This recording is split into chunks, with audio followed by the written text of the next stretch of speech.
Hi guys, my name is Kelsey and we are back with another episode of The Launchpad and we are following up with SABAI. We have spoken before, but this is our first in-person interview. Welcome to Arizona. How did you feel about your set? Freaking awesome, to be honest. Yeah. That was crazy. I had so much fun up there. It was crazy. Okay, so have you been to Arizona before? Is this your AZ debut? Technically second time. So I played at a Dark Star before a couple of months ago.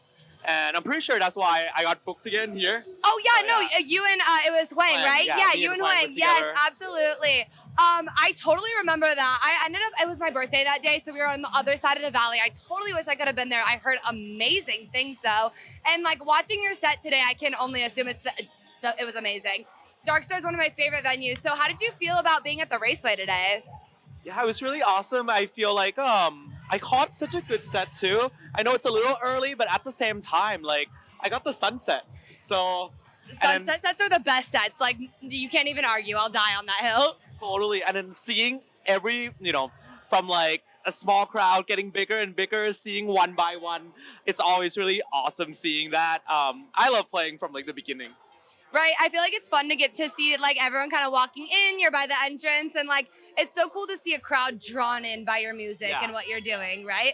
So, Totally. other than today, like what has been up in your life recently? Have you been like what's the newest thing with SABAI? Yeah, so I'm currently on my solo headline tour right now. It's coming to an end now, and then we have another tour coming in the fall. Surprise, I'm working on my first album. So this is an LP. I think it's going to be about 13, 14 songs. Super, super excited for that. I also launched a record label / collective with my friend Elefante called Hidden Horizon. Love Elefante. Okay. Yeah, so we just did our first showcase in Miami Music Week, which was like a couple weeks ago.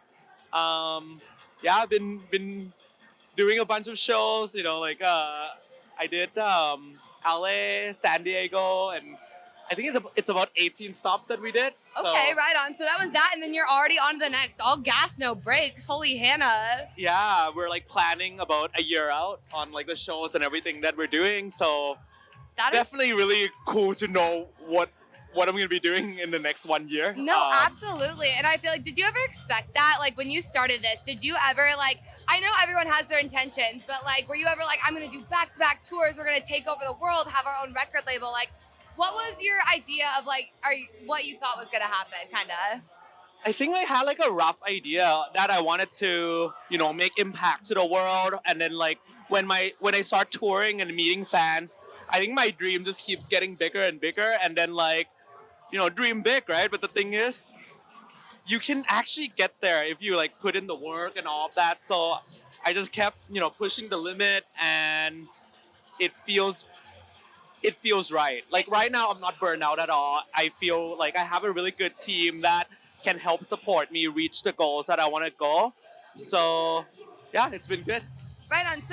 So you said you're not experiencing burnout. So what do you as an artist do to kind of take care of yourself? Because I know that's a really common issue. Like it's hard when you're constantly on the road, like you're constantly talking to people, your social battery can get so low. So what's something that you do to kind of maintain like that self-care, that self-love to take care of yourself?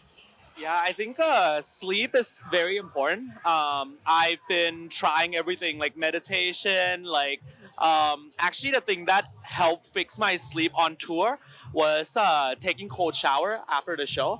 So I know it sucks, but it's crazy, right? Because you're rushed with adrenaline in your body and it's like 3 a.m., So I would do like warm shower first and then max all the way to the cold. And then crank it. So you like get your comfortable shower and then at the end, okay, cool. Yeah. See, I hate being cold, so that sounds like my worst nightmare, but I get it. I get the science, the adrenaline rush, and then you're like ready for your day. Okay, for sure. Trust me, I don't do it for fun. I do it so definitely I can fall not asleep, for fun, but... right? Or like the ice bath things. Like I see people doing it for health reasons, and I'm just like, more power to you, because I will not be that person. Yeah, it definitely worked though. But yeah, so that's been, and then friendship that really, I think I built a really strong friends and relationship that I have at home. So when I come back from home from like the weekends of touring, that is how I got back to like my zero, Okay. So that's how I kind of kept it going. But That was kind of going to go into my next question. I was going to say, do you feel like you have a strong support system? Like, do you feel like you have a good crew behind you and like truthfully and honestly like there I for do, you? 100%. And without them, I think I would have been burnt out. So it's actually them that kept me grounded so that I could do this. And I don't feel like I'm doing all of this by myself. Like I feel like the weight of the things that I'm doing is being shared with my team. So that's the reason why I think I'm able to keep doing this without feeling the burnout. That's awesome.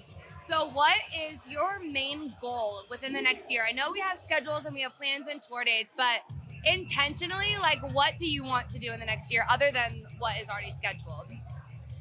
I mean, I want to.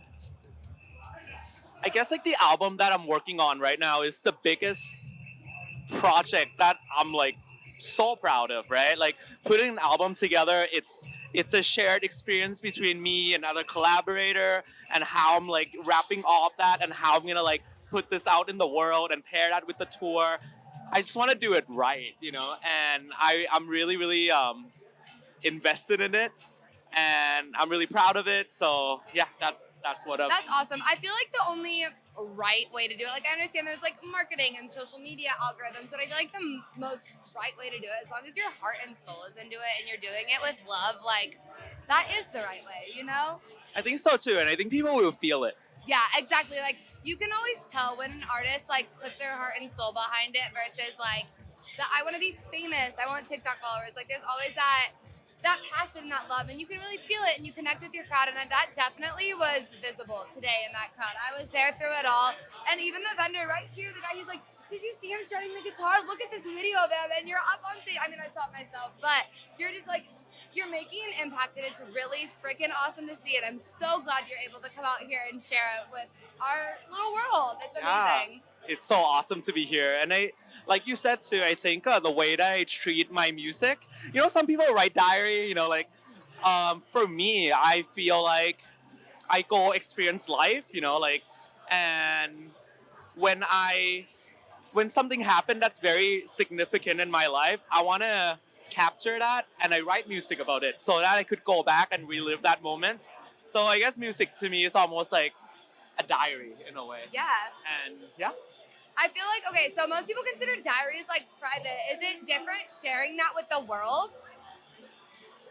I mean, Like, I'm that's definitely really raw. I feel like that's honestly really brave. I like applaud you for that. That's really like, that's tough. I mean, my music is definitely really raw. Like, it's definitely came from a really vulnerable place. Mm-hmm. But, I went through a lot of figuring my shit out with myself. And I think I finally got to the place where I'm really, really proud of who I am. I'm comfortable with myself 100%. So all of the things that I went through, I'm really proud to show that. So yeah, I am vulnerable, but I'm not shy about it anymore, I guess. That's absolutely amazing. So I want to let you go run around and have some fun. But before we get out of here, I just want to ask, what is one thing you are grateful for in this life right now? My partner and my family. Well, it's like more than one. I guess my partner. More than one. My partner, my family, and my friends. Awesome. Well, thank you so much, SABAI, for coming out and hanging out with us. This was another episode of The Launchpad. My name is Kelsey. We are Lvnding, and we will see you guys on the next episode. Bye, y'all. Thank you.